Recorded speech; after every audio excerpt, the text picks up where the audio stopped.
আমাদের যে main Islamic চেতনা, আমাদের যে ভ্রাতৃত্ববোধ, এটা কি ভেঙে ফেলা হয়েছে। এই সিয়া, এই সুন্নি, এই অমুক, এই তমুক, এই বিভিন্ন কর্মকাণ্ড ঘটিয়ে বিভিন্ন জিনিস, বিভিন্ন ইস্যু আমাদের সামনে তুলে ধরে আমাদের মাঝের ঐক্যটাকে একদম ভেঙে দেওয়া হয়েছে। আল্লাহ পাক বলেছেন যে শিরকের গুনাহ তিনি ক্ষমা করবেন না। পৃথিবীর সবথেকে বড় শিরক কি জানেন? পৃথিবীর সবথেকে বড় শিরক হচ্ছে আপনি আল্লাহর আইনে না চলে অন্য কারো আইনে চলা, যেটা এখন সম্পূর্ণ বিশ্বে চলমান। আপনি যদি ইরানের দিকে তাকান তাহলে দেখেন ইরান এমন একটা দেশ যে সব কিছু হয়ে যাওয়ার পরও এই অমুসলিমদের কাছে নিজের মাথা নত করে নাই।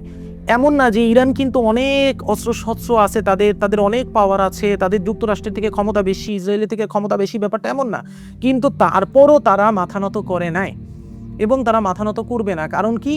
তারা একটা জিনিস মান্য করে যে আমরা যদি মারা যাই তাইলে আমরা শহীদ, আমরা যদি বাঁচি তাইলে আমরা গাজী। আপনি জানেন যে আমেরিকা এবং ইসরায়েল এগুলো সুপার পাওয়ার, পরাশক্তিধর দেশ। নিশ্চয়ই তাদের সমর শক্তি, তাদের পাওয়ার অনেক বেশি। অবভিয়াসলি। তো সেই পয়েন্ট অফ ভিউ থেকে আমরা এখন পর্যন্ত দেখছি যে ইরান কিন্তু ব্যাপক প্রতিরোধ গড়ে তুলেছে, বিশেষ করে মধ্যপ্রাচ্যের যে দেশগুলো আছে, কুয়েত, কাতার, এইসব দেশগুলোর যে মার্কিন ঘাঁটিগুলো আছে সেই ঘাঁটিগুলো লক্ষ্য করে ইরান ব্যবস্থা নিচ্ছে। আমার প্রশ্ন হচ্ছে যে এই যুদ্ধে ইরান আসলে শেষ পর্যন্ত কতটা প্রতিরোধ গড়ে তুলতে পারবে এই পরাশক্তি দুটার সামনে? আপনার কি মনে হয়? তারা কোনো ল মানতেছে না। আপনি দেখেন যখন গাজার উপর আক্রমণ করলো ইসরায়েল, সমগ্র বিশ্বের একটা মাত্র রাষ্ট্র এর বিরুদ্ধাচরণ করে আপনার কঠোর প্রতিরোধ গড়ে তুলছে, সেটা হচ্ছে ইরান। আমাদের বাংলাদেশে আমরা কি করেছি? মিছিল করেছি।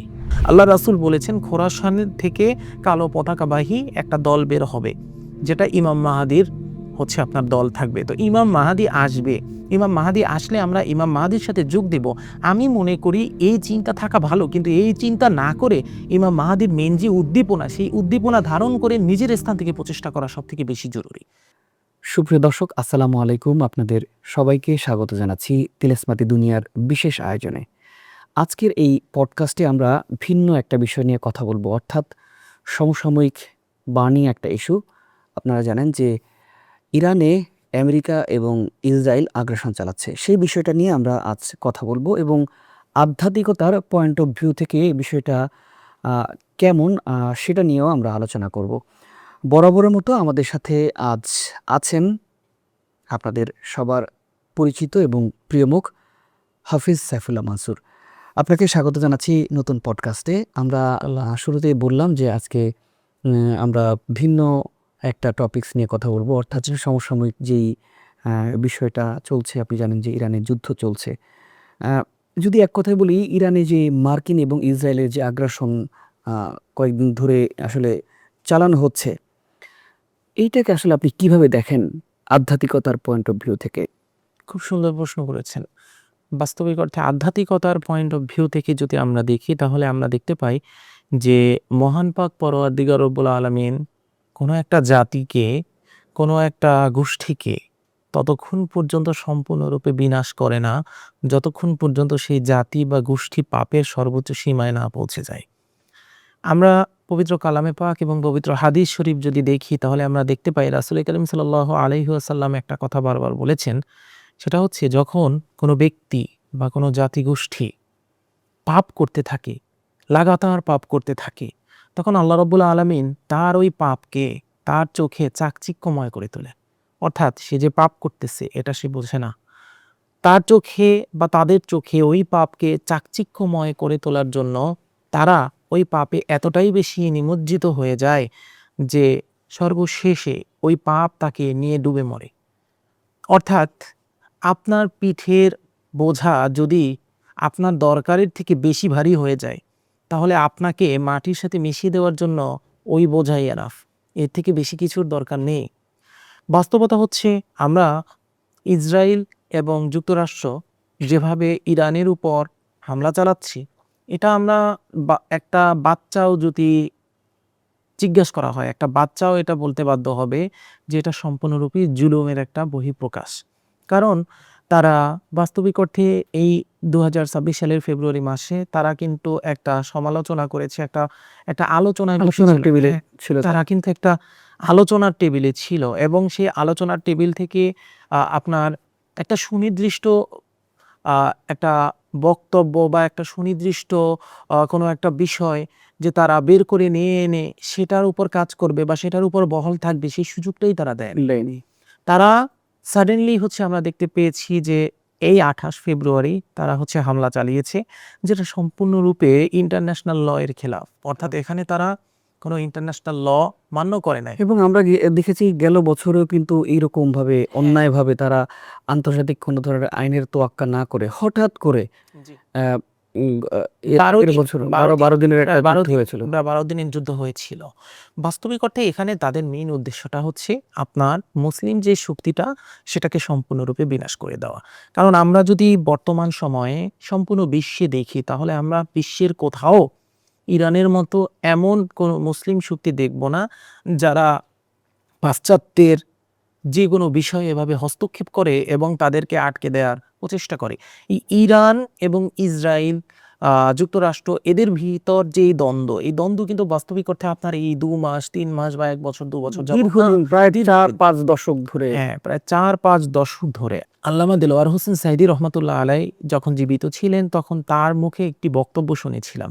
সেখানে তিনি বলেছিলেন যে আয়াতুল্লাহ আলী খামেনিকে এটা যুক্তরাষ্ট্র থেকে বলা হয়েছিল যে যদি তোমরা অমুক কর্ম না করো তাহলে আমাদের এখান থেকে যে রসদ যায় তোমাদের ওখানে বা যেই বিজনেসে যে জিনিসগুলো আমাদের এখান থেকে তোমাদের ওখানে যায় সেটা আমরা বন্ধ করে দেব এবং এতে তোমাদের খাদ্যে টান পড়বে এবং তোমরা হচ্ছে না খেয়ে মারা যাবে, এরকম একটা কথা বলা হয়েছিল। তখন তিনি বলেছিলেন যে আপনি কোন জাতিকে হচ্ছে খাবারের ভয় দেখান, সেই জাতিকে যারা বছরে ৩০ দিন সম্পূর্ণরূপে না খেয়ে রোজা রাখে। তো আমরা এই একটা কথার দিকে যদি তাকাই তাহলে আমরা দেখতে পাই যে ইসলামের যে আত্মিক শক্তি, যে নৈতিক চেতনা, এটা ইরানের ভিতর এতটা বেশি পরিমাণে উজ্জীবিত ছিল সেই পূর্ব থেকেই, যেটা এই মধ্যপ্রাচ্যের দেশগুলোর জন্য একটা বড় আপনার একটা বাধা হয়ে দাঁড়িয়েছে। এবং তারা চিন্তা করেছে যে কোনো ওয়েতে যদি আমরা ইরানের এই সামরিক শক্তি বলেন, ইরানের এই নৈতিক চেতনা বলেন, এই যে একটা মুসলিম জাতি হিসাবে তাদের যে একটা চেতনা, তাদের যে একটা শক্তি, এটাকে যে কোনো ওয়েতে যদি আমরা দমাতে পারি তাহলেই দেখা যাবে যে সম্পূর্ণ পৃথিবীতে পুরো সমগ্র মুসলিম জাতিকে আসলে দমিয়ে রাখা হ্যাঁ যাবে। দমিয়ে রাখা যাবে। তো এরই ধারাবাহিকতায় তাদের মেইন লক্ষ্য এবং উদ্দেশ্য ছিল এটাই যে তারা মুসলিম জাতিকে দমিয়ে রাখবে এবং তারা তাদের যে পাশ্চাত্যের সভ্যতা আছে এটাকে আরো বিস্তার করবে এবং সব দেশগুলোর উপর তারা এতটা মানে প্রভাব ফেলবে বা এতটা আধিপত্য বিস্তার করবে যে সব দেশ তারা যেদিক হাঁটবে তাদের সাথে একই দিকে হাঁটবে, তারা যেটা বলবে সেটাই করবে। এই কিন্তু বাস্তবিক অর্থে তাদের এই সম্পূর্ণ কর্মকাণ্ডের বিপরীতে ছিল ইরান, যার কারণে সর্বশেষে এসে তারা হচ্ছে এই পাপটা করে ফেললো। তো আমি প্রথমেই আপনাকে একটা কথা বলেছি যে আল্লাহ রব্বুল আলামিন কোনো একটা জাতির বা কোনো একটা জাতিগোষ্ঠীর বা কোনো একটা ব্যক্তির ততক্ষণ পর্যন্ত বিনাশ করে না যতক্ষণ পর্যন্ত সে পাপের সর্বোচ্চ সীমায় না পৌঁছে যায়। একজন ব্যক্তিকে বা একজন জাতিকে আল্লাহ রব্বুল আলামিন নেমে এসে বিনাশ করে না। একজন ব্যক্তিকে বা একটা জাতিকে বিনাশ করে সে নিজে, সেই জাতি বা সেই ব্যক্তি নিজে। তাদের অহংকারের পাল্লা যখন এত ভারী হয়ে যায় যে তারা নিজেরাই সেটাকে বহন করতে না পারে, তখন বাস্তবিক অর্থে তাদের ওই অহংকার তাদের পতনের কারণ হয়ে দাঁড়ায়। এজন্য আমি একটা কথা প্রায়শই বলে থাকি যে মানুষের জিহ্বা আর ঘোড়া এই দুটার গতি বাস্তবিক অর্থে এক সমান। একজন ঘোড়া আরোহী ব্যক্তি যদি তার ঘোড়ার লাগাম সঠিকভাবে না টেনে ধরতে পারে তাহলে ওই ঘোড়া তার মৃত্যুর কারণ হয়ে দাঁড়ায়। অনুরূপভাবে কোনো ব্যক্তি বা কোনো জাতিগোষ্ঠী যদি তার জিহ্বার লাগাম সঠিকভাবে না টেনে ধরতে পারে তাহলে তার ওই জিহ্বাই তার পতনের কারণ হয়ে দাঁড়ায়। আশাবাদী আপনি বুঝতে পেরেছেন। না, আপনি চমৎকার করে বুঝিয়ে বলেছেন। আমরা খুব একটা দুঃখজনক বিষয়ে লক্ষ্য করি, সেটি হচ্ছে মধ্যপ্রাচ্যের যে অন্যান্য আরব দেশগুলো আছে তাদের ভূমিকা, বিশেষ করে কুয়েত, কাতার, সৌদি আরব এসব দেশগুলো। আমরা দেখি যে এই মুসলিম ভাইদের পাশে না দাঁড়িয়ে, মুসলিম দেশের পাশে না দাঁড়িয়ে দীর্ঘকাল ধরে তারা ইসরায়েলের গোলামি করছে, আমেরিকার গোলামি করছে। আপনি জানেন যে মধ্যপ্রাচ্যের সবগুলো দেশে কিন্তু আমেরিকার খাঁটি আছে। তো আপনি আসলে এই বিষয়টাকে কিভাবে দেখেন? এই যে মুসলমান জাতির যে সংকট, এই সংকটের মধ্যেও আমরা দেখছি যে মধ্যপ্রাচ্যের দেশগুলো কিন্তু ঠিকই মধ্যপ্রাচ্যের অন্যান্য দেশের আকাশ ব্যবহার হচ্ছে, তাদের জলসীমা ব্যবহার হচ্ছে। এইসব জলসীমা ব্যবহার করে সে মুসলমান জাতিকেই আবার মানে হামলা করে নিঃশেষ করে দেওয়া হচ্ছে।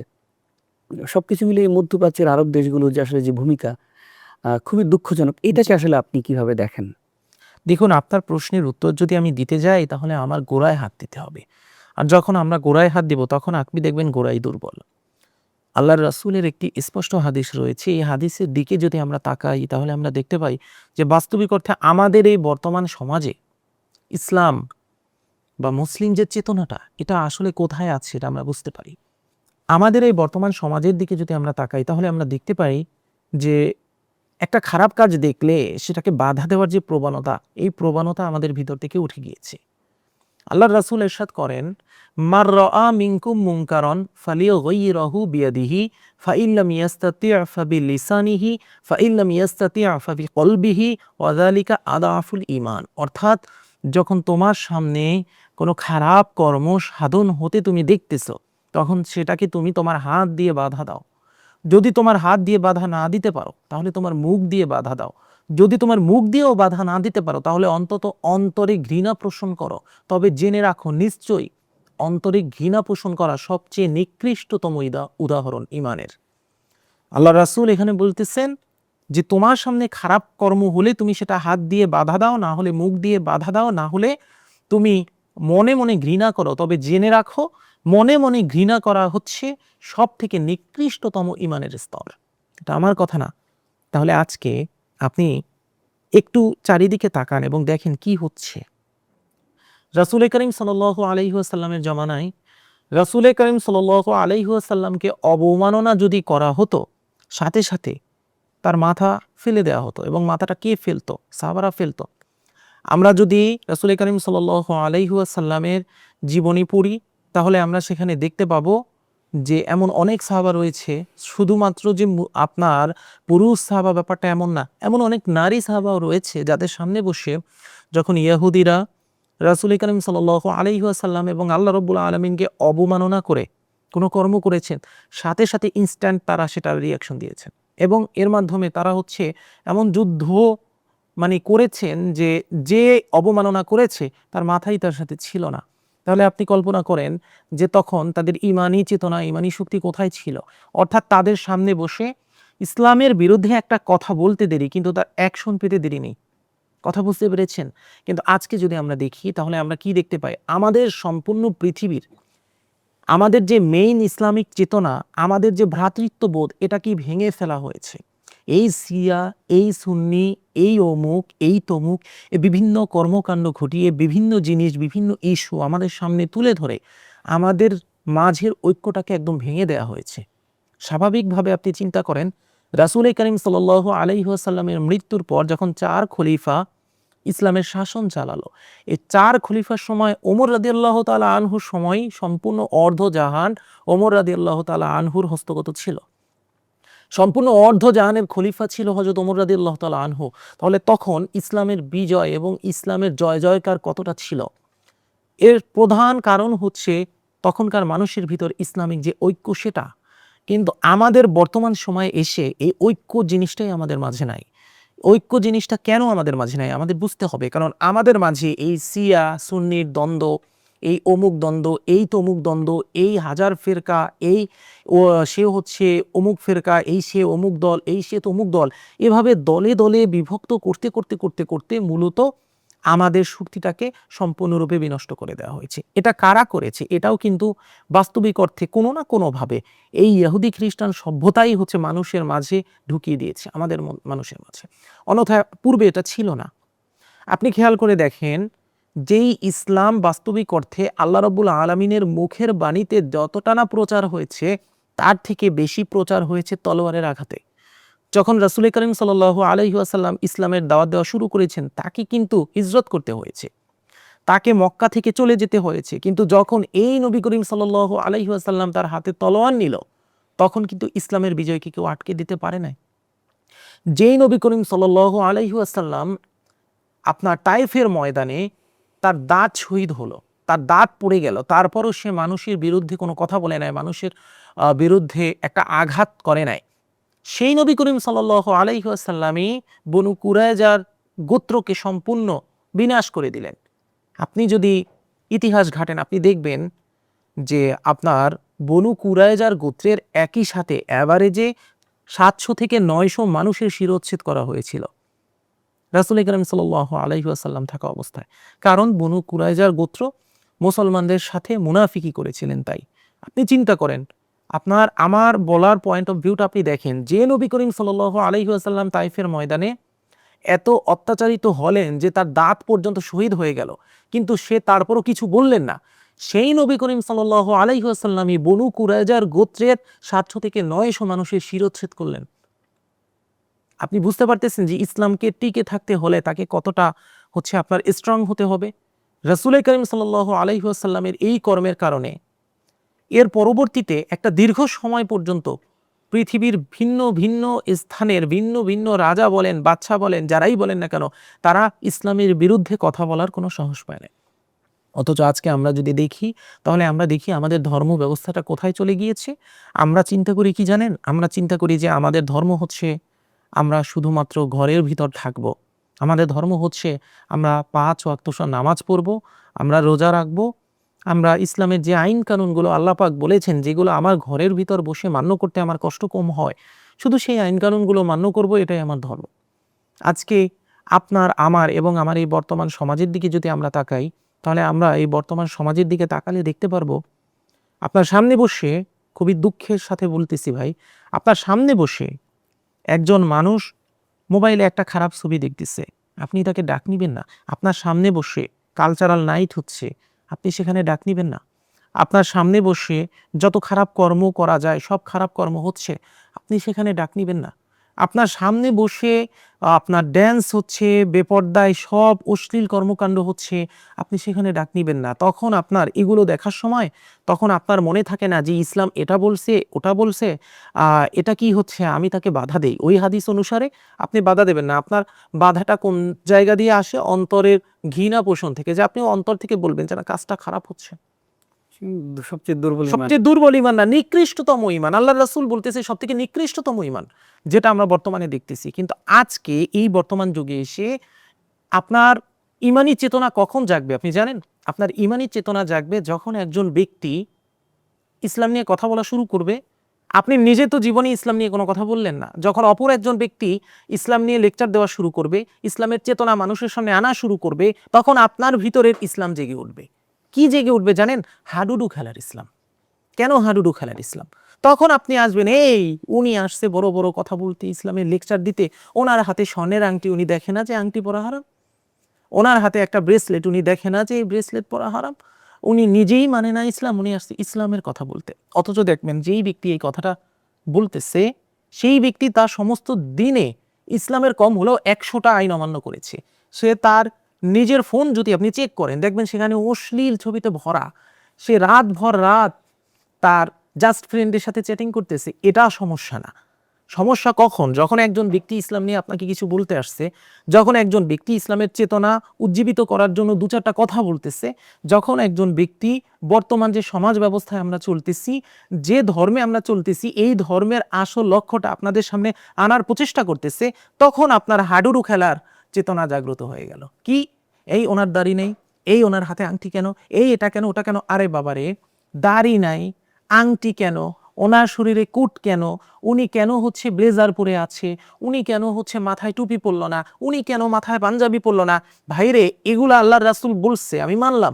এগুলো আল্লাহর রাসূল কোন প্রেক্ষাপটে বলছে এটা তো বোঝার ট্রাই করো।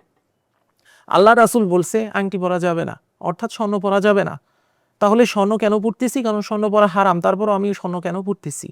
তো আমার কথা হচ্ছে, তুমি যে কমেন্টটা করলা একজন ব্যক্তি সম্পর্কে সম্পূর্ণ না জেনে না ঘেটে, তাকে তুমি একদম দাবিয়ে ফেলার যে প্রচেষ্টাটা করলা, এটা তো তার থেকেও বড় হারাম। না জেনে না শুনে একটা মানুষ সম্পর্কে কথা বলা, তাকে একটা উল্টাপাল্টা ধারণা করা, তাকে জাদুকর বলা, অমুক বলা, তুমুক বলা, ব্যবসায়ী বলা, এটা তো ইসলামে আরো সব থেকে বড় গর্হিত কাজ। তোমার একটা আংটি পরলে তুমি জাহান্নামে চলে যাবে না, কারণ আল্লাহ রাব্বুল আলামিন পৃথিবীতে তোমাকে কোন ধাতু পরবা কোন ধাতু পরবা না এর জন্য বানায় নাই, এর জন্য পাঠায় নাই। আমাদের প্রেক্ষাপট দেখতে হবে। রাসূল কারীম সাল্লাল্লাহু আলাইহি ওয়াসাল্লামের সময় তিনি বলেছেন যে রেশমি কাপড় এবং স্বর্ণ এই দুটো জিনিস পুরুষদের জন্য হারাম, এটা তারা পরতে পারবে না। কেন পরতে পারবে না সেই ইতিহাসটা তো আমাদের দেখতে হবে। তিনি যেই সময়ে আগমন করেছেন সেই সময়ে আরবের যে অবস্থা ছিল সেই অবস্থাটা এমন ছিল যে তখন সেখানে আমরা বলি না যে আপনার কিছু ছেলে রয়েছে বা কিছু মেয়ে রয়েছে এমন যারা হচ্ছে উভয় জেন্ডারের ক্যারেক্টার ধারণ করে, আছে না, যাদেরকে ট্রান্সজেন্ডার বলা হয়, বা এই ধরনের যে মানুষ যে ছেলে কিন্তু তার ভিতর মেয়েলি স্বভাব। তারপর যারা হচ্ছে নৃত্য করে, নর্তকী, এই ধরনের টাইপের তৎকালীন আরব যুগে যে সমস্ত মানুষ ছিল যারা হচ্ছে আপনার একটু ট্রান্সজেন্ডার টাইপের ছিল, বা যারা হচ্ছে যখন হচ্ছে যাত্রাপালার মতো অনুষ্ঠান হতো সেখানে হচ্ছে বিভিন্ন আপনার পারফরমেন্স করতো, এটা করতো ওটা করতো, তারা হচ্ছে তখনকার এই আংটি, তারপর রেশমি কাপড়, তারপর হচ্ছে স্বর্ণ, এটা পরতো, বেশি করে পরতো। তো রাসূল করিম সাল্লাল্লাহু আলাইহি ওয়াসাল্লামের জমানায় রাসূল করিম সাল্লাল্লাহু আলাইহি সাল্লাম প্রত্যেকটা জিনিস এমনভাবে বলে গিয়েছেন যে জিনিসগুলো যদি কোনো মানুষ পালন করে তাহলে তার উপর ওই জমানার অন্য মানুষরা আঙুল তুলে বলতে পারবে না যে তুই তো এটা করো, তাহলে তোর কথা মানা যাবে না। অর্থাৎ ইসলামকে তিনি সর্বোচ্চ সম্ভ্রান্ত একটা অবস্থায় আনার জন্য যেই সমস্ত জিনিস করলে অন্য খারাপ কাফির ইহুদিরা মুসলিমদের উপর আঙুল তুলে বলতে পারবে তুই দেখি ওর মতো করতেছো, সেই সমস্ত জিনিস আল্লাহ রাসূল হারাম করে গিয়েছেন।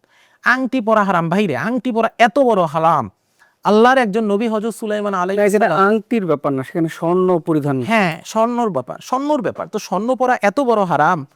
আমরা জানি সমগ্র বিশ্বের শরীয়তে যদি একটা জিনিস নির্দেশ দিয়ে যায় সেখানে তো আসলে এখানে কোনো যুক্তি, কারণ ধর্ম তো হচ্ছে যেটা নির্ধারণ করে দিয়ে গেছে, এর বাইরে কিন্তু আমার মতো করে আমি কাস্টমাইজ করলে হবে না। কাস্টমাইজ করলে হবে না। কিন্তু এখানে আরো কাহিনী আছে, কাহিনীটাকে আমি আপনাকে বলি, সম্পূর্ণ কথাটা আমাকে আপনি শেষ করতে দেন।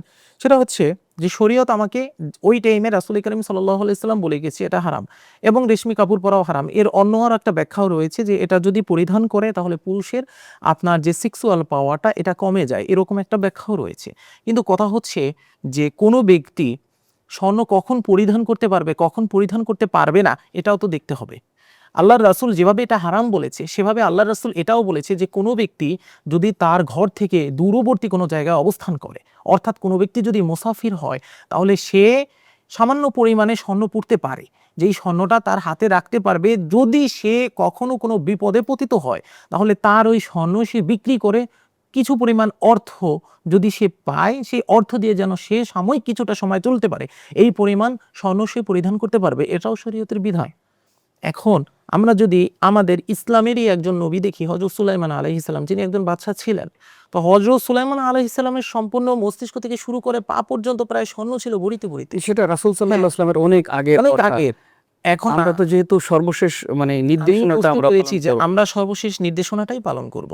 তো স্বর্ণ পরা হারাম এটা আমিও মানলাম, কিন্তু স্বর্ণ পরা কতটুকু হারাম এটাও তো আমার দেখতে হবে। দেখুন, আমি একটা আংটি পরিধান করি, এই আংটিটার উপর আল্লাহু লেখা, এমনও না যে আমার বা আমার বাপ দাদা 14 গোষ্ঠীর নাম লেখা, আল্লাহই লেখা। অবশ্যই এটার পিছনে কোনো কাহিনী আছে। আমি একজন আধ্যাত্মিক মানুষ, একটা আংটি পরিধান করতেছি, অবশ্যই কোনো কাহিনী আছে। আমি এটা স্টাইলের জন্য পরিধান করতেছি না আমি আমার কোনো সেফটির জন্য পরিধান করতেছি, এটা তো বুঝতে হবে। দেখুন, আমার বাসা হচ্ছে বরিশাল শহরে, আমি থাকি হচ্ছে মানিকগঞ্জে, কত দূরত্বে আমি থাকি, সেখানে আমি চাইলেই কিন্তু একটা অ্যামাউন্টের টাকা আমার পকেটে রাখতে পারি না, কোনো মতেই পারি না। কিন্তু যেই আংটিটা, এখানে কিন্তু খুব সামান্য পরিমাণ স্বর্ণ, একদম আহামরি অনেক বেশি স্বর্ণ না, যে আংটিটা আমার হাতে পরিধান করা, এই আংটিটা আমি এ কারণে পরিধান করি যে আমি যেখানেই যাই না কেন, যদি আমার এমন কোনো পরিস্থিতি অ্যারাইজ হয় যে এই পরিস্থিতিতে আমি এই আংটিটা বিক্রি করলে একটা সমপরিমাণ অল্প পরিমাণ অর্থ পাবো, যেটা দ্বারা আমি আমার সেই সময়টাকে পার করতে পারবো, আমি এই চিন্তা করে, এই হিসাব করে, ইসলামের এই মাসালা ফলো করে এই আংটিটা পরিধান করি। আংটি পরিধান করা হারাম, আল্লাহর রাসূল বলছে হারাম। তো আংটি পরিধান যে করতে পারবে, সামান্য পরিমাণ স্বর্ণ যে কেউ পরিধান করতে পারবে, এটার ব্যাপারে যে ইসলামে মাসালা আছে সেটা তো দেখতে হবে। কিন্তু সেটা দেখার হচ্ছে আমার দর্শকেরও সময় নেই, এবং আমাদের এই বর্তমান মুসলিম সমাজেরও সময় নেই। কেন সময় নেই? কারণ হচ্ছে ইসলামী চেতনা জাগ্রত হয়েছে। কেন জাগ্রত হয়েছে? কারণ আমি এখানে এসে অনুষ্ঠানে ইসলামের কথা বলা শুরু করেছি, তাই ইসলামী চেতনা জাগ্রত হয়েছে। তারপর আরও চেতনাও বেশি জাগ্রত হয়েছে। কেন? কারণ আমার মাথায় কেন টুপি নাই, আমার মাথায় কেন, আমার গায়ে কেন পাঞ্জাবি নাই, আমি কেন আপনার ইসলামের কথা কথা যেটা বলবো? বুঝলাম আসলে সামগ্রিকভাবে মুসলমানদের মধ্যে যে আসলে অবক্ষয়টা হয়েছে, আমার প্রশ্নটা ছিল যে মধ্যপ্রাচ্যের যে দেশগুলো, এইটাই হচ্ছে মেইন কারণ। তারা আসলে এই যে মুসলমানদের পাশে না দাঁড়িয়ে ইহুদি খ্রিস্টানদেরকে আরো সহযোগিতা করছে। এটাই তো মেইন তো কারণ, আমি এটাই তো আপনাকে বললাম, আচ্ছা, আমরা এটাই হচ্ছে মেইন কারণ। পরবর্তী একটু প্রশ্নে আমরা যেতে চাই। যেহেতু আমরা সামগ্রিকভাবে ইরানের যুদ্ধের বিষয়টা নিয়ে কথা বলছি, আপনি তো আসলে একজন আধ্যাত্মিক মানুষ, আধ্যাত্মিকতা চর্চা করেন, সাধনা করার চেষ্টা করেন।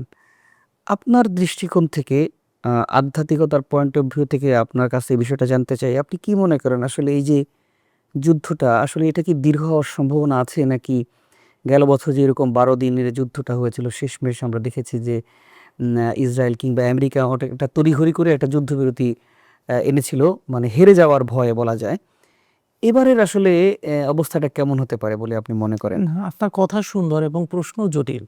এটা কখনোই হচ্ছে কোনো স্বল্পমেয়াদী যুদ্ধ হবে না। এটা কেন কোনো স্বল্পমেয়াদী যুদ্ধ হবে না? এটার ব্যাপারে আমি আপনাকে হচ্ছে একটা সুন্দর মানে একটা বিস্তারিত ধারণা দিচ্ছি। বিস্তারিত ধারণা হচ্ছে এটা, দেখেন যখন কোনো কিছু বিশ্বজগতে তাদের নিজের পরিস্থিতিতে এমন একটা পরিস্থিতি ক্রিয়েট করে বা এমন একটা অবস্থা ক্রিয়েট করে যেই অবস্থায় বিশ্বজগতের যে নরমাল সামঞ্জস্যতা রয়েছে, এই সামঞ্জস্যটায় বিঘ্ন ঘটে, তখন বিশ্বজগৎ নিজেই আল্লাহ রাব্বুল আলামিনের আদেশে কি করে জানেন? এমন পরিস্থিতি ক্রিয়েট করে যার মাধ্যমে হচ্ছে ওই অসামঞ্জস্যতাকে সে সামঞ্জস্যতায় নিয়ে আসে। আমি একটু আগে আপনাকে যেই কথাটা বললাম, ওই যে আংটির কথা, বিভিন্ন কথা যা কিছু আমি বললাম, সবকিছু বলার আমার মেইন লক্ষ্য এবং উদ্দেশ্য হচ্ছে একটা। সেটা হচ্ছে আল্লাহ রাব্বুল আলামিন পবিত্র কালামে পাকে ইরশাদ করেন, ইনিল হুকমু ইল্লা লিল্লাহ, সৃষ্টি যার হুকুম তার। আমি আপনাকে বলতে পারতাম যে এই যুদ্ধটা অতি দ্রুত সমাপ্ত হবে। কিন্তু এই যুদ্ধটা কেন সমাপ্ত হবে না বা এটা কেন একটা লং লাস্টিং প্রসেস হবে, এটার ব্যাখ্যা যদি আমরা দিতে যাই তাহলে আমাদের ইনিল হুকমু ইল্লা লিল্লাহ এই আয়াতটার দিকে তাকাতে হবে। এই আয়াতটার দিকে যদি আমরা তাকাই তাহলে আমরা দেখতে পাবো যে আল্লাহ রাব্বুল আলামিন বলতেছেন যে সৃষ্টি যার হুকুম তার। অর্থাৎ যতক্ষণ পর্যন্ত আল্লাহ রাব্বুল আলামিনের হুকুম বাস্তবায়ন না হবে ততক্ষণ পর্যন্ত বাস্তবিক অর্থে দুনিয়ায় কিছুই বাস্তবায়ন নাই। দুনিয়া তার রিয়াল আপনার যেই দিকে হাঁটার কথা ছিল সেই দিকে সে হাঁটতেছে না, সে ভুল দিকে হাঁটতেছে। তো এখন আমাদের ভিতরের এই যে ঈমানি চেতনা যেটাকে আমি আপনাকে বললাম, এই ঈমানি চেতনা যতদিন পর্যন্ত হচ্ছে এক ঐক্যে না আসবে ততদিন পর্যন্ত এরকম যুদ্ধ-বিগ্রহ লেগেই থাকবে। কারণ হচ্ছে দেখেন রাসূল করিম সাল্লাল্লাহু আলাইহি ওয়াসাল্লাম ইসলাম প্রতিষ্ঠা করেছে, ইসলাম আমাদের মাঝে দিয়ে গিয়েছে, বলে গিয়েছে যে ইসলাম হচ্ছে একটা পরিপূর্ণ জীবন ব্যবস্থা। আল-ইয়াওমা আকমালতু লাকুম দীনাকুম। মানে হচ্ছে আমরা ইসলামের সব আইন-কানুন মান্য করব এবং ইসলামের আইন-কানুন আমি আমার সমাজে প্রতিষ্ঠা করব। আমাদের দেশের অর্থনৈতিক ব্যবস্থা, রাজনৈতিক ব্যবস্থা যা কিছু আছে সবই ইসলামের আইন-কানুনের উপর প্রতিষ্ঠিত হতে হবে। ধর্ম কি? ধর্ম শুধুমাত্র নিজে নামাজ পড়া না, নিজে আপনার কি পড়তে পারবেন, পরিধান করতে পারবেন এটা না। নিজে আপনি টুপি পরবেন, পাঞ্জাবি পরবেন এটা না। হ্যাঁ, এগুলো রাসূল করিম সাল্লাল্লাহু আলাইহি ওয়াসাল্লাম করেছেন, আমরা অবশ্যই করব তাকে ভালোবেসে। কিন্তু আমাদের মেইন ফরজ কি? মেইন ফরজ হচ্ছে আল্লাহর হুকুম পালন করা, আল্লাহর হুকুম পৃথিবীতে বাস্তবায়ন করা। তো এই আল্লাহর হুকুম যতক্ষণ পর্যন্ত পৃথিবীতে বাস্তবায়ন না হবে, ততক্ষণ পর্যন্ত এরকম যুদ্ধ-বিগ্রহ লেগেই থাকবে। আমরা যদি ইরানের দিকে তাকাই ভাই, আপনি একটা জিনিস দেখেন, আমার খুব কষ্ট লাগে। সেটা হচ্ছে ইরানের এইরকম একটা পরিস্থিতিতেও আপনার ১ম প্রশ্নটাই কিন্তু এটা ছিল যে কেন মধ্যপ্রাচ্যের দেশগুলো যেমন আরব বলেন, সৌদি আরব বলেন এবং অন্যান্য মুসলিম দেশগুলো কেন এখানে ইরানের পাশে না দাঁড়িয়ে কেন হচ্ছে নীরব ভূমিকা পালন করতেছে? শুধু নীরব ভূমিকা না, হ্যাঁ, তারা আমেরিকা এবং ইসরায়েলের সহযোগিতা করছে। সহযোগিতা করতেছে। এর কারণটা কি? এর কারণটাই হচ্ছে আপনার এখানে ইনিল হুকমু ইল্লা লিল্লাহ নাই।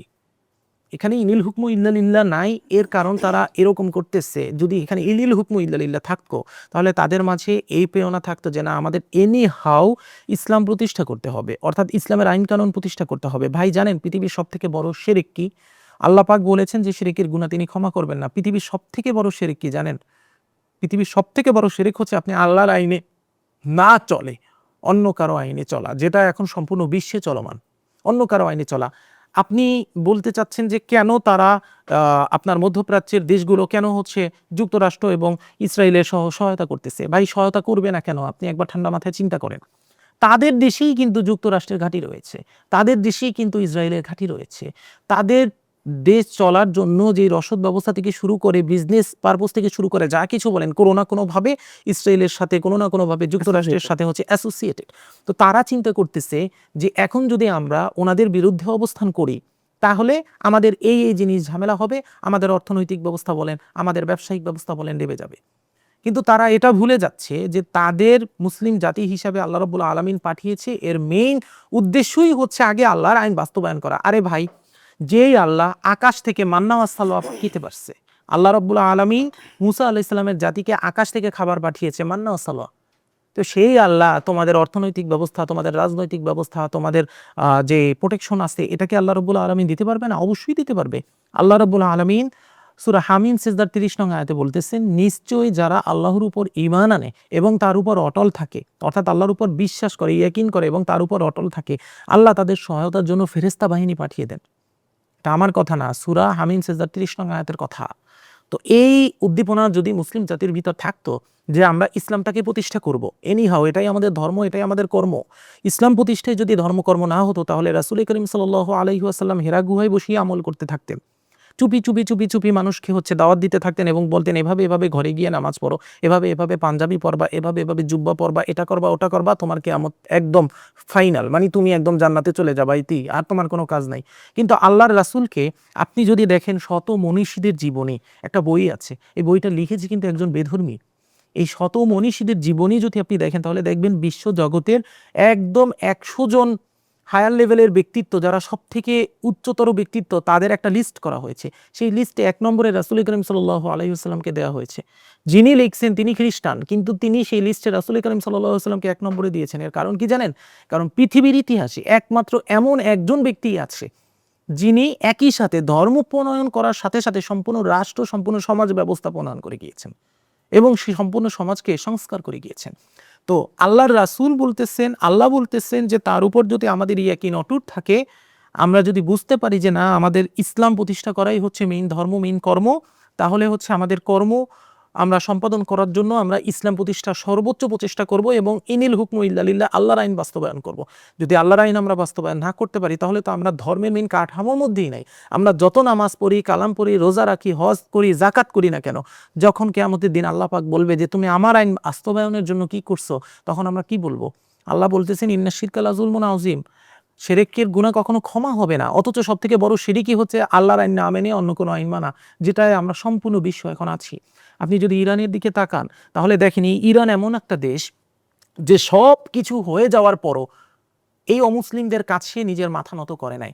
এমন না যে ইরান কিন্তু অনেক অস্ত্রশস্ত্র আছে, তাদের অনেক পাওয়ার আছে, তাদের যুক্তরাষ্ট্রের থেকে ক্ষমতা বেশি, ইসরায়েলের থেকে ক্ষমতা বেশি, ব্যাপারটা এমন না। কিন্তু তারপরও তারা মাথা নত করে নাই এবং তারা মাথা নত করবে না। কারণ কি? তারা একটা জিনিস মান্য করে যে আমরা যদি মারা যাই তাইলে আমরা শহীদ, আমরা যদি বাঁচি তাইলে আমরা গাজী। অথচ দেখেন এই ইরানের বিরুদ্ধাচরণ করে সমস্ত পৃথিবীতে কত কথা, এই ইরান সিয়া, এই অমুক, এই তমুক, এটা ওটা, এটা ওটা। ভাই ইরান যদি সিয়াও হয়, তারপরও আল্লাহর রাসূলের ওই হাদিস অনুসারে মাররা মিনকুম মুনকারান ফালিয়ুগাইয়িরহু বিয়াদিহি, সে হাত দিয়ে এটা প্রোটেকশন দেওয়ার প্রচেষ্টা করতেছে, হাত দিয়ে সেটার বিরুদ্ধাচরণ করতেছে। আর তোমরা এত বড় সুন্নি, তোমরা এত বড় মাপের একদম আল্লাহওয়ালা মানুষ, তোমরা হচ্ছে জান্নাতের মধ্যে গিয়ে দাঁড়িয়ে আছো, অলরেডি জান্নাতের টিকিট প্রাপ্ত। কারণ তোমরা মানে এত নিখুঁতভাবে ইসলাম মান্য করো যার বলাই যায় না, ঠিক আছে? মানে কোনো যার দাড়ি নাই, যার গোঁফ নাই, এ ধরনের মানুষ ইসলামের কথা বললে তার পা ধরে তোমরা টেনে নিচে নেমে আনো, নিচে নামিয়ে আনো। তারপর হচ্ছে যার পোশাকে হচ্ছে আপনার ওটাকে কি বলে, জুব্বা নাই, যার মাথায় হচ্ছে পাগড়ি নাই, এ ধরনের মানুষ, অর্থাৎ এমন কোনো মানুষ যিনি হচ্ছে মাদ্রাসা ঘরোয়ানার ভিতর নাই, এ ধরনের কোনো মানুষ যদি ইসলামের কথা বলে, সেটা আমি না, সেটা যদি আপনিও হই, বেশি না আপনিও যদি হন, মাত্র 10টা ভিডিও আপনি ইসলামের পক্ষে ছাড়বেন, ইসলামিক উদ্দীপনা প্রচারণার জন্য ছাড়বেন, দেখবেন আপনার পা ধরে টেনে আগে নিচে নামানো হবে। আপনার ব্যক্তিগত লাইফ থেকে শুরু করে আপনি কোথায় কি করতেছেন আর না করতেছেন তা খুঁজে খুঁজে বের করে আপনাকে কিভাবে টেনে নামানো প্রচেষ্টা করবে এবং সেটাই করা হবে। কিন্তু যদি এই জিনিসে না এসে এই জিনিসটা যদি আমাদের মাঝে আসে যে না এই ব্যক্তি ইসলামের পক্ষে কথা বলতেছে, তার মানে আমরা এই ব্যক্তিকে সহায়তা করি, আমরাও ইসলামের পক্ষে, ইসলামের মেইন যে উদ্দীপনা এটাকে বাস্তবায়নের প্রচেষ্টা করি, তাহলে আপনি দেখবেন কি জানেন, যে বিশ্বটা সম্পূর্ণ একটা ইরানের মতো হয়ে গেছে। কিন্তু এই বিশ্ব এখন আর ইরানের মতো হবে না, কারণ আমাদের মুসলিম চেতনাটা কি একদম আমাদের ঘরের ভিতর কোণঠাসা করে দেওয়া হয়েছে। আমি আমার সামনে যদি কোনো ব্যক্তি ইরান নিয়ে উল্টোপাল্টা কথা বলে, আমার খুব কষ্ট লাগে এই জিনিসটা ভেবে, জানেন? যে ব্যক্তিটা বলতেছে সে যত বড় মাপের আলেম হোক না কেন, সে যত বড় মাপের আলেম হোক, সে হোক বিশ্ব আলেম, তারপরও আমার কথা হচ্ছে ভাইরে, আল্লাহর রাসূলের ওই হাদিসের মাপকাঠিতে যদি আমরা মাপি, তাহলে ইরানের ইমান হচ্ছে সর্বোচ্চ লেভেলের ইমান। সে যতই শিয়া হোক, সে যাই হোক, আল্লাহর ওই হাদিসের মাপকাঠিতে ইরানের ইমান হচ্ছে সর্বোচ্চ লেভেলের ইমান, আর তোমার আমার ইমান হচ্ছে সবচেয়ে নিকৃষ্ট লেভেলের ইমান।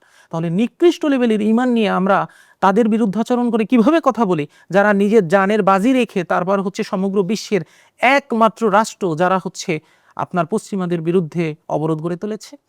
তো এই যুদ্ধ ভাই এত তাড়াতাড়ি সমাপ্ত হবে না, কারণ এই যুদ্ধ যদি সমাপ্ত হয়ও, হাইয়েস্ট হলে আপনি ধরেন 2 মাস, 3 মাস বা 4 মাস, এরপর আবার এই যুদ্ধ লাগবে। লাগতে লাগতে লাগতে লাগতে আলটিমেট পর্যন্ত যখন আমরা আলটিমেটলি একটা ফল না দেখব, অর্থাৎ সম্পূর্ণরূপে একটা নতুন কিছু না দেখব, হয় হচ্ছে একদম একটা জাতি সম্পূর্ণরূপে ধ্বংস হয়ে যাবে, নয় হচ্ছে একটা জাতি বিজয় লাভ করবে। কিন্তু অবশ্যই কোনো অহংকার লালন করা জাতি বিজয় লাভ করবে না। কারণ আমরা যদি পাস্ট দেখি, ইতিহাস দেখি, বনি ইসরাইলের ইতিহাস যদি আমরা দেখি, তাহলে কিন্তু আমরা দেখতে পাবো যে বারবার বারবার তাদের ধ্বংসই হয়ে আসছে। কোরআনে একটা আয়াতি, একটা সূরাই নাজিল হয়েছে বনি ইসরাইলের নামে, তাই না? সুতরাং আমাদের এ ধরনের হচ্ছে যুদ্ধ বিগ্রহ দেখতে হবে এবং আমরা এটা দেখিয়ে যেতে হবে। তবে আমি আমার দর্শকদের অনুরোধ করব যে তোমরা যদি হাত তুলে তো কোনো কথা বলতে পারবা না, এবং তোমরা হচ্ছে ডিরেক্টলি বাধাও দিতে পারবা না, মনে মনে ঘৃণাই করতে পারবা, কিন্তু মনে মনে যদি ঘৃণাও করো, তারপরও অনুরোধ জ্ঞাপন করে বলছি, সেটা হচ্ছে যে পৃথিবীতে যে স্থানে যে ব্যক্তি দেখবে যে ইসলামকে উজ্জীবিত করার জন্য নিজের স্বার্থ ব্যতি রেখে কোনো কাজ করতেছে, সেই ব্যক্তিকে সহায়তা করো এবং নিজেরাও নিজেদের স্থান থেকে প্রচেষ্টা করো।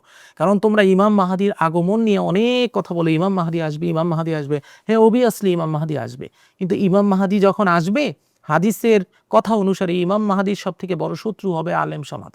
এটা আমার কথা না, হাদিসের কথা। আমরা সেই বিষয়টা নিয়ে যাব, তার আগে একটু বলতে চাই, সেটি হচ্ছে যে আপনি জানেন যে আমেরিকা এবং ইসরায়েল এগুলো সুপার পাওয়ার, পরাশক্তিধর দেশ। নিশ্চয়ই তাদের সমর শক্তি, তাদের পাওয়ার অনেক বেশি। অবভিয়াসলি তো সেই পয়েন্ট অফ ভিউ থেকে আমরা এখন পর্যন্ত দেখছি যে ইরান কিন্তু ব্যাপক প্রতিরোধ গড়ে তুলেছে, বিশেষ করে মধ্যপ্রাচ্যের যেই দেশগুলো আছে, কুয়েত, কাতার, এইসব দেশগুলোর যে মার্কিন ঘাঁটিগুলো আছে, সেই ঘাঁটিগুলো লক্ষ্য করে ইরান ব্যবস্থা নিচ্ছে। আমার প্রশ্ন হচ্ছে যে এই যুদ্ধে ইরান আসলে শেষ পর্যন্ত কতটা প্রতিরোধ গড়ে তুলতে পারবে এই পরাশক্তি দুটার সামনে, আপনার কি মনে হয়? এক্ষেত্রে হচ্ছে আল্লাহ রাব্বুল আলামিনের ওই যে সূরা হামিদ সিজদা ৩০ নং আয়াত, ইরান ব্যক্তিগতভাবে এই দুটি পরাশক্তির সামনে বেশি দিন টিকতে পারবে না যদি সে ব্যক্তিগতভাবে শক্তিতে উজ্জীবিত থাকে। কিন্তু এখানে অবশ্যই একটা ইলাহি শক্তির সাপোর্ট আছে।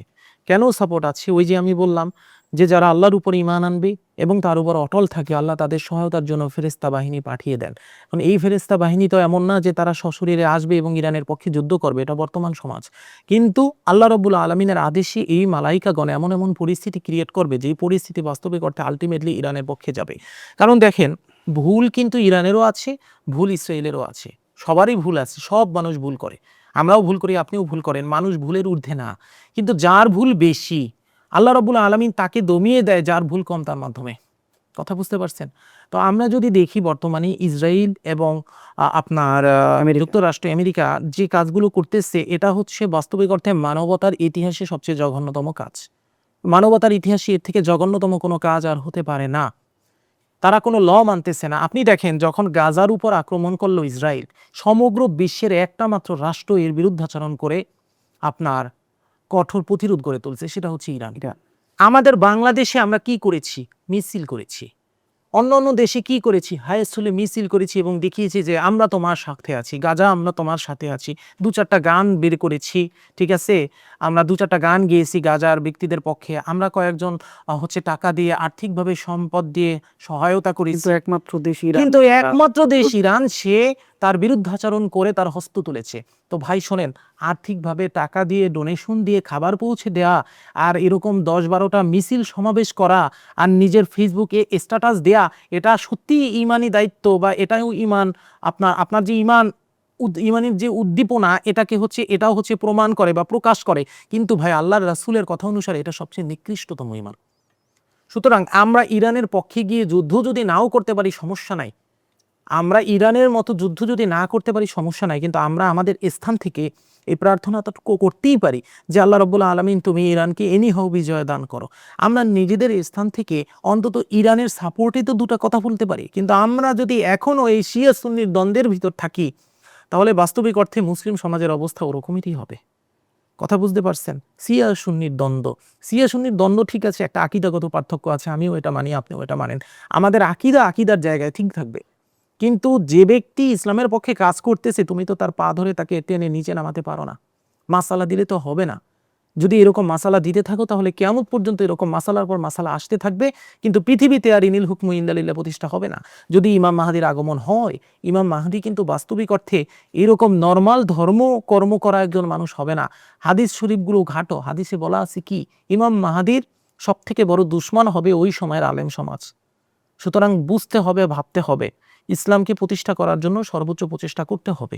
কোনো মানুষকে সাডেনলি ভাবে উল্টাপাল্টা কথা বলে হেনস্থা করার পূর্বে তার কর্মটা সে কেন করলো এটার একটা ডেফিনিশন বা এটার একটা কারণ তোমার আগে জানতে হবে। এই হচ্ছে কথা। আমরা অনুষ্ঠান শেষ করব। শেষ করার আগে আরও গুরুত্বপূর্ণ একটা বিষয় নিয়ে আলোচনা করে আমাদের এই পডকাস্ট সেশন শেষ করব। সেটি হচ্ছে, আপনি জানেন যে হাদিসের আলোকে বলা আছে যে শেষ জামানায় জি, ইমাম মাহাদির আগমন ঘটবে।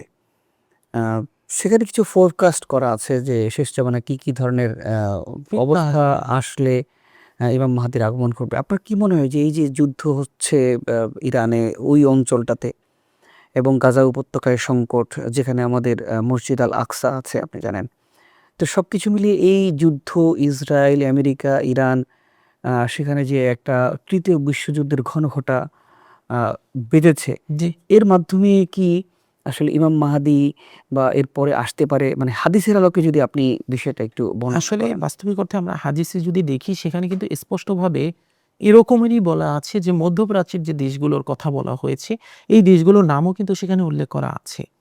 শাম, ইয়ামেন এভাবেই উল্লেখ করা আছে। তো যাই হোক, সেখানে কিন্তু বলা আছে যে ইমাম মাহদী যখন আগমন করবে তখন হচ্ছে এরকম একটা পরিস্থিতি ক্রিয়েট হবে, এরকম যুদ্ধ চলতে থাকবে, অর্থাৎ সমাজের অবস্থা খুব খারাপ হবে।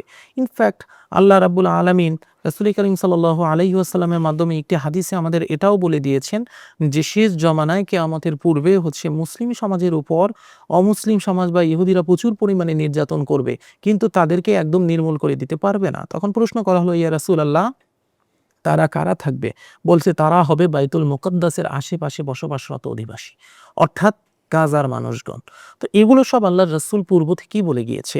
তো বর্তমান সময়ের পরিস্থিতি যদি আমরা দেখি, সেক্ষেত্রে আমরা বলতে অবশ্যই পারি যে এটা কিয়ামতের একটা সবচেয়ে বড় আলামত এবং ইমাম মাহদী আগমনের একটা আলামত। এটা আমরা বলতে পারি। কিন্তু আমরা এটা কখনোই বলতে পারবো না যে এই যুদ্ধের পরেই ইমাম মাহদীর আগমন ঘটবে। এটা কেন বলতে পারবো না? এরও অনেক বাস্তবিক উদাহরণ আছে এবং এরও অনেক কারণ আছে। আল্লাহ রাসূল বলেছেন খোরাসানের থেকে কালো পতাকাবাহী একটা দল বের হবে, যেটা ইমাম মাহাদির হচ্ছে আপনার দল থাকবে। তো ইমাম মাহাদি আসবে, ইমাম মাহাদি আসলে আমরা ইমাম মাহাদির সাথে যোগ দেব। আমি মনে করি এই চিন্তা থাকা ভালো, কিন্তু এই চিন্তা না করে ইমাম মাহাদির মেন যে উদ্দীপনা, সেই উদ্দীপনা ধারণ করে নিজের স্থান থেকে প্রচেষ্টা করা সব থেকে বেশি জরুরি।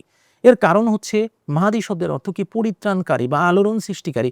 মাহাদি এমন একজন ব্যক্তিকে বলা হবে যে আলোড়ন সৃষ্টি করে পরিত্রাণ করবে, অর্থাৎ তার আগমনই ঘটবে হচ্ছে পৃথিবীর বুকে আল্লাহ রাব্বুল আলামিনের রাজত্ব কায়েম করার জন্য, আল্লাহর আইন কায়েম করার জন্য। এটাই হচ্ছে তার আগমনের মেইন লক্ষ্য এবং উদ্দেশ্য। তো আমরা ইমাম মাহাদি যদি আমরা জীবিত থাকা অবস্থায় চলে আসি, আমরা অবশ্যই ইমাম মাহাদির দলে যোগদান করব। কিন্তু আমার কথা হচ্ছে, ইমাম মাহাদি যদি না আসে, ধরেন আসলো না, আপনি এবং আমি মারা গেলাম, সেক্ষেত্রে আমরা কি করব? আমাদের উচিত ইমাম মাহাদি আগমনের ওই দিনের অপেক্ষা না করে আমাদের নিজের স্থান থেকে যদি একটা ক্ষুদ্র কর্ম হয়, যেটা এই পৃথিবীতে বা আপনার বর্তমান রাষ্ট্রে ইসলাম প্রতিষ্ঠার জন্য সবচেয়ে বেশি অগ্রণী ভূমিকা পালন করতে পারি, সেই ক্ষুদ্র কর্মটাও যেন আমরা করি। নিজের ভিতরের উদ্দীপনাকে জাগান, নিজেকে বুঝতে হবে যে আমি ইমাম মাহাদির সৈন্য হতে পারবো, যদি সে নাও আসে তারপরও আমি ইমাম মাহাদির সৈন্য হয়ে মরতে পারবো। কিভাবে আমি ইমাম মাহাদির সৈন্য হয়ে মরতে পারবো? এই জিনিসটা চিন্তা করতে হবে। আমি ইমাম মাহাদির শূন্য হয়ে সেভাবে মরতে পারবো যদি আমি ইমাম মাহাদির সেই উদ্দীপনা আমার নিজের মাঝে লালন করি।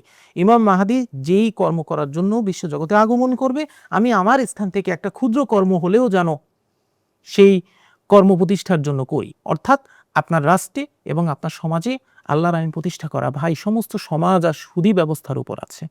সমস্ত সমাজ আপনি দেখেন সুদী ব্যবস্থার উপর আছে। আমি এমন একটা কথা আপনাকে বলে আপনার কষ্ট লাগবে শুনলে, আল্লাহ রাব্বুল আলামিন, আমি এটা বলি না যে ইসলাম যেটা বলেছে এটা আমরা মানবো না, আমরা 100% ইসলামের কথা মানবো। কিন্তু ভাই, ইসলাম যেটা বলেছে সেই সব কথা মানার আগে আমার তো এটা দেখতে হবে যে ইসলাম কোনটাকে হাই গ্রেড ভাবে ধরেছে আমার সামনে, কোনটাকে লো গ্রেড ভাবে ধরেছে। যদি আপনার রুজি হালাল না হয় তাহলে তো আপনার ইবাদতই কবুল হবে না। আপনার রুজি হচ্ছে সব থেকে বড় একটা ম্যাটার আপনার ইবাদত কবুল হওয়ার জন্য। তো আল্লাহ রাব্বুল আলামিন স্পষ্টভাবে যেখানে সুদকে হারাম করেছেন, আজকে আমাদের সম্পূর্ণ সমাজ ব্যবস্থাই সুদী ব্যবস্থার উপর। সম্পূর্ণ সমাজ ব্যবস্থা, ব্যাংকিং সেক্টর, সুদী ব্যবস্থার উপর। তাহলে আমাদের নিজ স্থান থেকে প্রচেষ্টা করতে হবে যে কোনো ওয়েতে এই ব্যাংকিং সেক্টরের সুদী ব্যবস্থা যেন আমরা বন্ধ করতে পারি। এই যদি একটা ক্ষুদ্র প্রচেষ্টা আমরা করি, এখানে আমরা আল্লাহ রাব্বুল আলামিনের আইনটা বাস্তবায়ন করতে পারলাম। তো এভাবে আমাদের মেইন যে আইন, এগুলো বাস্তবায়ন করতে করতে করতে করতে করতে করতে গৌণ আইনগুলোর দিকে তাকাতে হবে। কিন্তু আমরা আসলে এখন বর্তমানে সেই গৌণ আইনগুলোর দিকেই তাকিয়ে আছি, যেগুলো করতে আমাদের বেশি কোনো ত্যাগ তিতিক্ষা করতে হয় না। আপনি দাঁত মেসওয়াক করবেন সকালবেলা, এতে আপনার ত্যাগ তিতিক্ষা করতে হবে না। আপনি এক গ্লাস পানি নেবেন, বলবেন ওয়াসাকাহুম রাব্বুহুম শারাবান তাহুরা, এটা বলে পানিটা খাবেন, এতে আপনার ত্যাগ তিতিক্ষা করতে হবে না। আপনি জুব্বা পরে পাঞ্জাবি পরে নামাজ পড়তে যাবেন, আপনার ত্যাগ তিতিক্ষা করতে হবে না। আপনার ত্যাগ তখন করতে হবে যখন আপনি মসজিদ থেকে বের হয়, আপনার সামনে একজন ব্যক্তি, রাজনৈতিক নেতা একটা ২ নাম্বারি কাজ করতেছে, আপনি যখন আপনার প্রতিবাদ করবেন তখনই হচ্ছে হ্যাঁ, আপনার উপর আঘাতটা আসবে। তখনই আপনার উপর আঘাতটা আসবে। কিন্তু প্রতিবাদ করাই তো ইসলাম। যতক্ষণ পর্যন্ত আল্লাহর রাসূল প্রতিবাদ না করছে, সে কিন্তু আল আমিন উপাধিতে ভূষিত ছিল। সে ওখানের ইয়াহুদি, খ্রিস্টান বলেন, মুশরিক বলেন, সবাই তাকে আল আমিন নামে ডাকতো। সে যখন ওহী প্রাপ্ত হয়েছে তখনও তার বিরুদ্ধে কেউ কোনো কথা বলে নাই। যখনই তিনি প্রতিবাদ করলেন যে এই তোমরা যে কাজ করতেছে এই কাজ ঠিক না, তোমরা একটা জীবন্ত শিশুকে হত্যা করতেছো, যখনই একটা মেয়ে হচ্ছে তোমরা সেই মেয়েকে জীবন্ত কবর দিচ্ছ, তোমরা মূর্তি পূজা এভাবে এভাবে চালাচ্ছ, এটার প্রতিবাদ যখনই আল্লাহ রাসূল করলো, তখনই এই ওকে মারো, ওকে যে কোনো ওইতে শেষ করো। সে যখন হিজরত করলো, ওই রাতে তো তাকে মানে মেরে ফেলার জন্য প্রচেষ্টা করা হয়েছে। আল্লাহ রাব্বুল আলামিন তার নিজ কুদরতে তাকে ওখান থেকে বাঁচিয়ে নিয়ে গিয়েছেন। তাহলে আমাদের মেইন ধর্ম হচ্ছে আগে প্রতিবাদ করা। প্রতিবাদ করতে হবে, প্রতিবাদ করে আমার ইসলামে মানে আমার সমাজে ইসলামের আইন প্রতিষ্ঠা করতে হবে। তারপর গিয়ে আমার হচ্ছে গৌণ যত আইন আছে সেটা, হ্যাঁ গৌণ আইন তুমি পালন করবা, আল্লাহ রাসূল করছে তুমিও করবা, এটা তোমার আল্লাহ রাসূলের প্রতি মহব্বতের বহিঃপ্রকাশ। আল্লাহ রাসূল জুব্বা পরছেন, তুমি জুব্বা পরবা। আল্লাহ রাসূল টুপি পরছেন, তুমি টুপি পরবা। আল্লাহ রাসূল মেসওয়াক করছেন, তুমি মেসওয়াক করবা। এগুলো আল্লাহ রাব্বুল আলামিন এবং আল্লাহ রাসূলের প্রতি তোমার ভালোবাসার বহিঃপ্রকাশ, এটা অবশ্যই সম্মানিত। আমি এগুলার বিপরীতে কথা বলতেছি না, কিন্তু আমি বলতেছি আল্লাহর রাসূলের যে মেইন জিনিসটা, তার মেইন যে উদ্দীপনা, যেটার কারণে তিনি ইসলামটাকে প্রতিষ্ঠা করছেন, সেই ইনিল হুকমু ইল্লা লিল্লাহর দিকে তোমার আগে নজর দিতে হবে। তুমি একজন সায়েন্টিস্ট বা তুমি একজন ইঞ্জিনিয়ার, তোমার স্থান থেকে তুমি প্রচেষ্টা করো, তুমি এমন কোনো অ্যাপ ডেভেলপ করার প্রচেষ্টা করো যে এই অ্যাপ কম হলেও ১ লাখ মানুষের মস্তিষ্ককে গিয়ে নাড়া দেবে, যে এই অ্যাপ ১ লাখ মানুষকে এটা বুঝাবে যে না, আমি সুদী ব্যবস্থার ভিতর যাব না। এরকম যদি তোমরা তোমাদের স্থান থেকে প্রচেষ্টা করতে পারো, তাহলে আল্লাহ রাব্বুল আলামিনের দয়ায় ইনশাআল্লাহ তোমরা মৃত্যুর পূর্বে ইমাম মাহদীর সেনা হয়ে মরতে পারবে। ইমাম মাহদী না আসলেও তোমরা ইমাম মাহদীর সেনা হিসেবে গণ্য হবে ইনশাআল্লাহ তাআলা। আপনাকে অনেক অনেক ধন্যবাদ জানাচ্ছি। খুবই চমৎকার করে খুব সহজভাবে আপনি দর্শকদের নিশ্চয়ই বোঝাতে পেরেছেন। জি, জাযাকাল্লাহ। সুপ্রিয় দর্শক, আমরা আমাদের নিয়মিত যে আয়োজন থাকে সেই আয়োজনের বাইরে এসে আজকে সমসাময়িক যে বিষয়টা আছে, অর্থাৎ ইরানে যে আগ্রাসন চালানো হচ্ছে আমেরিকা এবং ইসরায়েলে, সে বিষয়টি নিয়ে আমরা আদ্যোপান্ত আলোচনা করার চেষ্টা করলাম। আশা করি আপনারা বিষয়টা নিশ্চয়ই বুঝতে পেরেছেন। যদি এই বিষয়টা নিয়ে আপনাদের আরও কোনো মনের মধ্যে প্রশ্ন তৈরি হয়, বা অন্য কোনো টপিকস নিয়ে আপনারা চান যে আপনাদের এই পরিচিত মুখ কোনো পডকাস্ট করুক, আ তাহলে অবশ্যই নিশ্চয়ই কমেন্ট করে জানাবেন। তো আজ শেষ করছি। ভালো থাকুন, সুস্থ থাকুন। দেখা হবে পরের পর্বে।